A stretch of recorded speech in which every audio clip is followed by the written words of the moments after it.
தேர்வுகளைப் போலவே நீட் தேர்வையும் 2 கட்டங்களாக நடத்த மத்திய அரசு பரிசீலித்து வருவதாக தகவல். முறைகேடுகளை தடுக்க முதற்கட்ட தேர்வுகளை எழுத்துப்பூர்வமாகவும் 2ஆம் கட்ட தேர்வை கணினி வாயிலாகவும் நடத்த ஆலோசனை.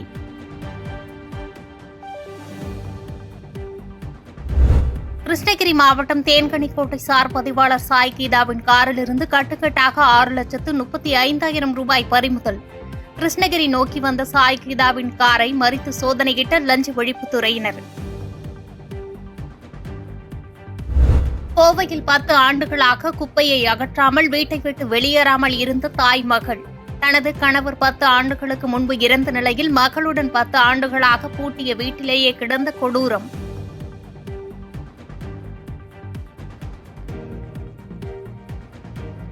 ஆம்ஸ்ட்ராங் கொலை தொடர்பாக ரவுடி சம்போ செந்தில் இன்ஸ்டாகிராம் மூலமாக ஹரிஹரனுக்கு உத்தரவு பிறப்பித்துள்ளதாக தகவல். ஆம்ஸ்ட்ராங் கொலை வழக்கில் புது தகவல்கள் கிடைக்கும் நிலையில் போலீசார் தீவிர விசாரணை.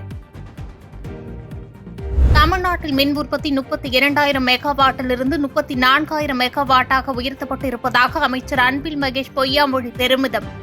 தனியாரிடமிருந்து அதிக அளவு மின்சாரம் வாங்கப்படுவதாக அன்புமணி ராமதாஸ் குற்றம் சாட்டிய நிலையில் அன்பில் மகேஷ் பொய்யாமொழி பதில்.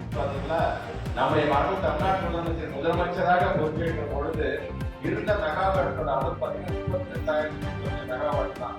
இந்த 3 வருஷத்துல ஏறத்தாழ 36,000 மெகாவாட் அதிகப்படுத்தி இருக்கிறோம். உற்பத்தியை நாங்கள் அதிகப்படுத்திக்கிறோம் என்று சொன்னால் வருங்காலத்தில் நம்மையெல்லாம் வழிநடத்தக்கூடியவர் உதயநிதி ஸ்டாலின் என அமைச்சர் அன்பில் மகேஷ் பொய்யாமொழி பேச்சு. திருச்சியில் நடைபெற்ற கலைஞர் நூற்றாண்டு நிறைவு விழாவில் பேச்சு. இன்றைய தலைவராக தமிழ்நாடு முதலமைச்சர் வாழ்த்துக்கிறார். நம்மையெல்லாம் வருங்காலத்தில் வழிநடத்தக்கூடிய நம்முடைய மாண்பு விளையாட்டுத்துறை அமைச்சர் உதயநிதி ஸ்டாலின் அவர்கள் இளைஞர்களின் செயலாளர். நாளை ரொம்ப முக்கியமான நாள். 44 ஆண்டுகள் இளைஞரணியை 45வது ஆண்டில் அதிகரித்து வைக்கக்கூடிய ஒரு நாள். அது உங்களோடு சேர்ந்து நம்ம இளைஞர்களை நாம் வாழ்ந்துகின்ற ஒரு நாளாக. மின்கட்டண உயர்வு பொதுமக்களிடையே பெரும் அதிருப்தியை ஏற்படுத்தியிருப்பதாக அதிமுக தொண்டர் உரிமை மீட்புக் குழு ஒருங்கிணைப்பாளர் ஓ பன்னீர்செல்வம் கருத்து. மின்கட்டண உயர்வை சரி செய்யாவிட்டால் அரசுக்கு சிக்கல் ஏற்படும் எனவும் சென்னை விமான நிலையத்தில் பேட்டி. கடலூரில் முந்திரி வியாபாரிகளிடம் முந்திரி கொள்முதல் செய்ததில் 1 கோடி ரூபாய் மோசடி செய்த பெண்ணை சிறைப்பிடித்த கிராம மக்கள். சொந்த ஊருக்கு வந்த பெண்ணை சிறைப்பிடித்து போலீசிடம் ஒப்படைத்த கிராம மக்கள்.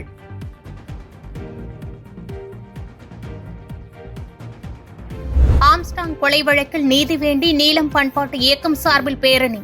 சென்னையில் நடைபெற்ற பேரணியில் தலித் கூட்டமைப்பினர், சமூக செயற்பாட்டாளர்கள் என ஏராளமானோர் பங்கேற்பு. பாதகம் செய்பவரை கண்டால் நாம் பயங்கொள்ளலாகாது பாப்பா. மோதி மிதித்து விடு பாப்பா, அவர் முகத்தில் உமிழ்ந்து விடு பாப்பா. அண்மை செய்திகளை உடனுக்குடன் தெரிந்து கொள்ள இணைந்திருங்கள் இயம்நாடு தொலைக்காட்சியுடன்.